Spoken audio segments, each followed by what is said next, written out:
by Dr. Nowatka, and they're going to tell you about the research they did this semester. So hi, I'm Lillie. I'm Addison. I'm Reece. I'm Emily. I'm AJ. And I'm Walker. And we decided to do our research on predicting depression through social support, attachment styles, and coping strategies. So as of 2020, depression was the most common mental disorder, with as many as 1 out of 10 individuals being affected. In the United States, the prevalence of depression has increased significantly from the years of 2005 to 2015. Previous research has also indicated that the prevalence of depression is higher in women than it is in men. Due to its increasing prevalence, it's important to understand potential predictors of depression. So one of the predictors that we looked at was social support, and social support is based off of if an individual's needs are being met by their social network and the quality and availability of those provided resources by the social network. So social support has been shown to have positive effects on psychological and physical well-being.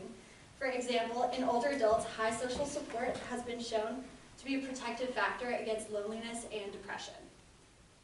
Social support for the current study was divided into family, friends, and significant others.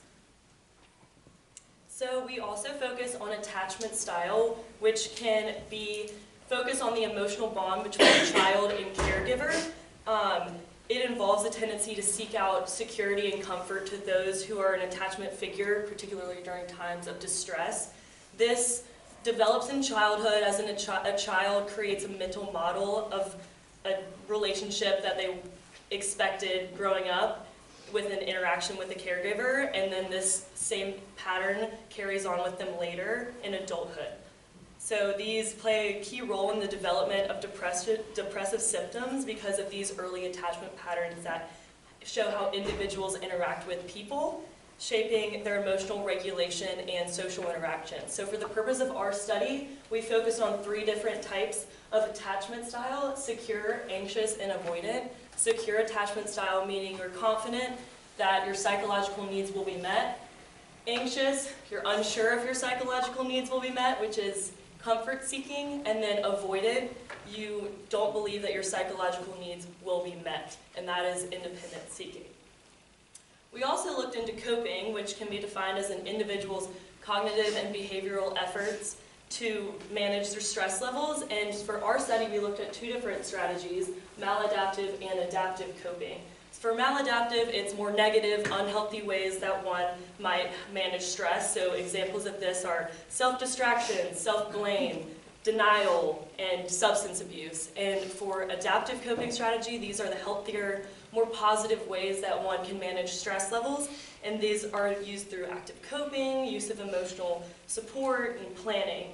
So all these coping strategies can influence the onset of depression symptoms, and understanding how these individuals handle these negative situations may help in reducing these symptoms.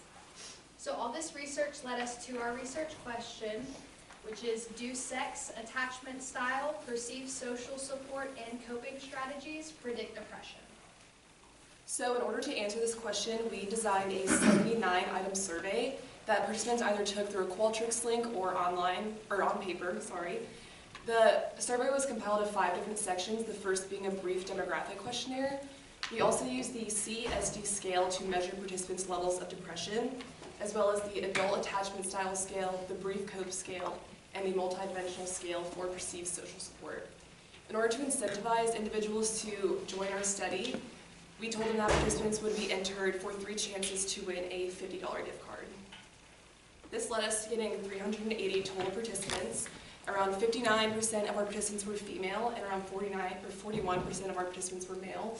Participants also had the option between choosing other or prefer not to say in regards to their sex. However, those options were not selected. Our age range was from 18 years old to 86 years old, with the median age being around 24, which led us to believe that the majority of our sample was college-age students as well as young adults. Of our participants, around 79.5% were white individuals and 20.5% were non-white individuals. As for the variables that we looked at, for the independent variables, we looked at attachment styles, which was divided into anxious, avoidant, and secure. We also looked at coping strategies, which was split into adaptive and maladaptive. And we looked at social support, which was divided into family, friends, and significant others. Obviously, we did look at sex as well, looking at differences between males and females. And for our dependent variable, we focused on depression scores, which was measured by the CESD, which measured levels of depression among our participants. So here's what we found. So first, we hypothesized that insecurely attached individuals would be more likely to report depressive symptoms, while securely attached individuals would be less likely to report depressive symptoms. Our hypothesis was supported by our results and showed that anxious and avoidantly attached individuals reported more depressive symptoms, while securely attached individuals reported less depressive symptoms. Second, we hypothesized that securely attached individuals would be more likely to use adaptive coping strategies, while insecurely attached individuals would be more likely to use maladaptive coping strategies, and this hypothesis was also supported by our research.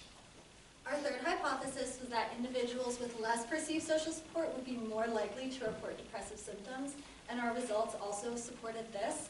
We found that high levels of social support across all three categories, so friends, family, and significant others, corresponded to lower levels of reported depression.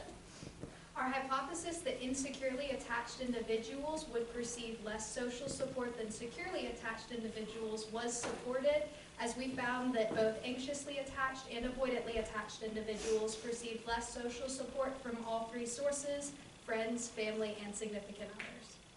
We also hypothesized that males would be more likely to use maladaptive coping strategy than females. This was not supported through our research and inconsistent with the literature. However, it was significant between males and females for adaptive coping strategies, meaning that females were more likely to use adaptive coping strategies than males were. And lastly, we hypothesized that females would be more likely to display depressive symptoms than males.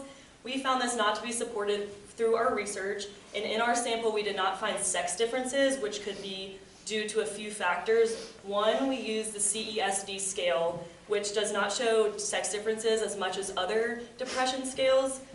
And also our age distribution was skewed. We had mostly younger age groups than older age groups, and research says that younger age groups are more vulnerable and cause more greater stress and anxiety and depression than older age groups, especially during and post-COVID. Although some recent post-COVID studies have found typical sex differences in younger age groups, but others have not. And finally, roughly equivalent numbers of males and females in our study reported to experience significant stress recently, and it is possible that we did not find sex differences due to this recent stress. So some additional results that we found but not hypothesized were that women use friends and significant others as a form of social support more often than men do. We also found a positive relationship between maladaptive coping and depression, meaning that the more you use maladaptive coping strategies like self-harm, substance use, and isolation, the greater your risk for depression. And lastly, we found a negative relationship between depression and age, meaning that as age increases, depression decreases. Historically, this would be surprising, however, since COVID, younger adults have become more vulnerable to depression.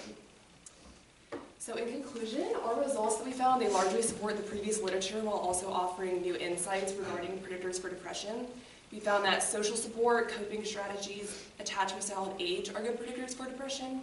However, contrary to our main hypothesis, sex was not found to be a significant predictor. This really highlights the importance for early intervention for individuals who are at risk for depression to hopefully help them foster supportive relationships as well as implement adapting coping strategies to hopefully offset the risk of depression. So some limitations that could have possibly influenced our results. There was a lack of diversity present within our sample for both race and age. Although there was a substantial age range, most of our participants were college-age students. Therefore, this could have skewed our results. There was also significant dropout due to incompletion of the survey, causing us to lose 192 participants, not including the 380 that were included in our final results. There was also large environmental variability, meaning that we did not control the environment that participants took the survey in. Therefore, confounds such as lack of effort or possible misunderstanding of directions may have affected the final results. For future directions, anxiety and depression do go hand in hand. People who are depressed usually do experience anxiety as well. Therefore, a future study including anxiety as an additional dependent variable with depression may produce interesting results.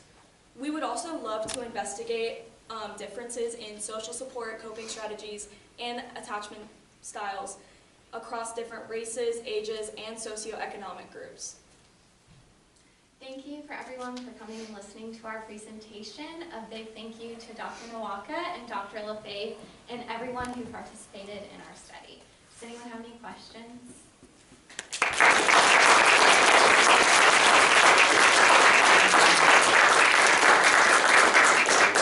All right, y'all. Dr. McQuiston in the back. I have a couple of questions. This was really fantastic. My first question is, what statistical analysis did you use to analyze your data? For the statistics that were included today, we used an independent samples t-test and bivariate correlations. And then my second question is, you mentioned something really interesting about that there's some new sex differences post-COVID. Did I hear that correctly? And I was just wondering, that's really interesting, to expand on what is it that has happened pre and post-COVID that has led to finding some gender differences, if I understood that. So historically, it is found that females more often report depressive symptoms than men, with like a 2-to-1 ratio, with females being 2 times more likely. However, recently due to COVID, it's found that like younger populations were more impacted by COVID due to social isolation, which led to like increased stress, increased anxiety, increased depression in younger populations, which may have impacted the 2-to-1 ratio to make it 1-to-1 instead of 2-to-1. Basically balancing out those sex differences due to the generational shift that happened after COVID. Thank you. Of course. Dr. LaFave? So one of the observations that I told you. So one of the observations you had was you keep talking about depression and depressive symptomatology. And I think when you look at the CESD, because it's continuous, it's more symptomatology and not depression. But there is a cutoff point. So if you guys want to go back and look at the research or look at your own data, you can see what the cutoff point is for depression, for like an actual diagnosis of depression, and see if there's a sex or gender difference between the diagnosis versus just the symptomatology. That would definitely be an interesting future avenue of research. We were not able to divide the population between depressed and not depressed due to the way we analyzed our results, but in the future that would be interesting. And Dr. Nowatka.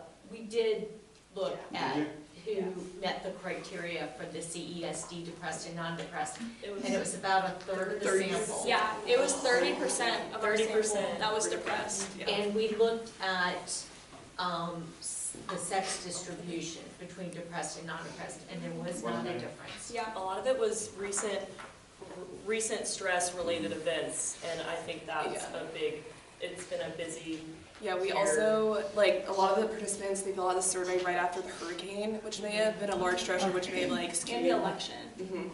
Yeah, so there was a lot of big events happening that may have. Big Like, cohort effects in that regard. About equivalent numbers of men and women said, I have experienced a great deal of stress recently, and then they would cite the hurricane and the election. Any other questions? Dr. McQuiston? I was wondering how you think your results may or may not be different if you had a more culturally diverse sample. So specifically that. Any thoughts about anything different you might find? We did not specifically analyze race due to the lack of diversity, but considering research, considering like how people of lower SES status usually display more depressive symptoms, we would expect to see that in our sample. Because people of color are usually historically lesser SES status. We were hoping to get a much more diverse sample. Lots of Hispanic Americans from Texas. And We did. We got my entire family. We got time for one more. We've got right there. Sure. Do you feel like there's any impact of the effect of seasonalness as far as the study goes? I'm not That's a sure. really interesting That's a really good comment. question. I mean, seasonal depression is very prevalent this time of year, especially during winter time. And I do think, including the hurricane as well as the election, I think all of those probably played a big role in why our sample was more depressed, including the fact that we had a very much younger sample with our median age being like 24. Yeah, so that would be really interesting to look at. Thank you.